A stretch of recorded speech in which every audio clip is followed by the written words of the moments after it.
ടിഷ ശർമ്മയുടെ മരണവുമായി ബന്ധപ്പെട്ട കേസിൽ സുപ്രീം കോടതി സ്വമേധയാ കേസെടുത്തു. 3 പേരടങ്ങിയ ബെഞ്ചാണ് കേസ് പരിഗണിച്ചത്. മെയ് 12 ഭോപ്പാലിലെ കത്താറ ഹിൽസ് പ്രദേശത്തുള്ള തന്റെ ഭർത്തൃവീട്ടിൽ മോഡലും നടിയുമായ 33-കാരിയ ടിഷ ശർമ്മയെ മരിച്ച നിലയിൽ കണ്ടെത്തിയത്. 2025 ഡിസംബറിലാണ് ഭോപ്പാൽ സ്വദേശിയായ അഭിഭാഷകൻ സമത് സിംഗിനെ ടിഷ വിവാഹം കഴിക്കുന്നത്.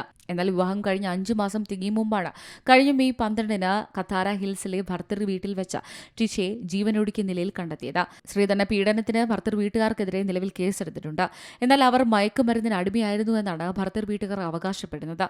കേസിൽ സമത് സിംഗ്, ഇയാളുടെ അമ്മ, വിരമിച്ച ജഡ്ജിയായ ഗിരിപാല സിംഗ് എന്നിവരാണ് പ്രതികളായത്. 10 ദിവസത്തെ ഒളിജീവിതത്തിന് ശേഷം വെള്ളിയാഴ്ച ജബൽപൂരിൽ വെച്ച് സമത് സിംഗിനെ പോലീസ് അറസ്റ്റ് ചെയ്തു.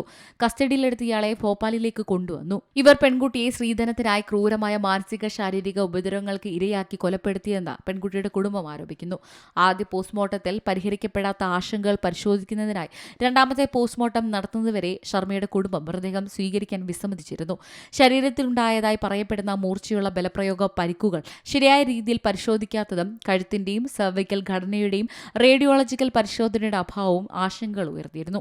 മധ്യപ്രദേശ് ഹൈക്കോടതിയുടെ അംഗീകാരത്തിന്റെ അടിസ്ഥാനത്തിൽ ഡൽഹിയിലെ എയിംസിൽ നിന്നുള്ള 4 അംഗ ഡോക്ടർമാരുടെ സംഘം ഇന്നലെ രാത്രി ഭോപ്പാലിലെത്തി പോസ്റ്റ്മോർട്ടം നടത്തി. നീണ്ട 12 ദിവസത്തെ നിയമ പോരാട്ടങ്ങൾക്കും അനിശ്ചിതത്വങ്ങൾക്കും ഒടുവിൽ ഡൽഹി എയിംസ് സംഘത്തിന്റെ രണ്ടാമത്തെ പോസ്റ്റ്മോർട്ടം നടപടികൾ പൂർത്തിയായി.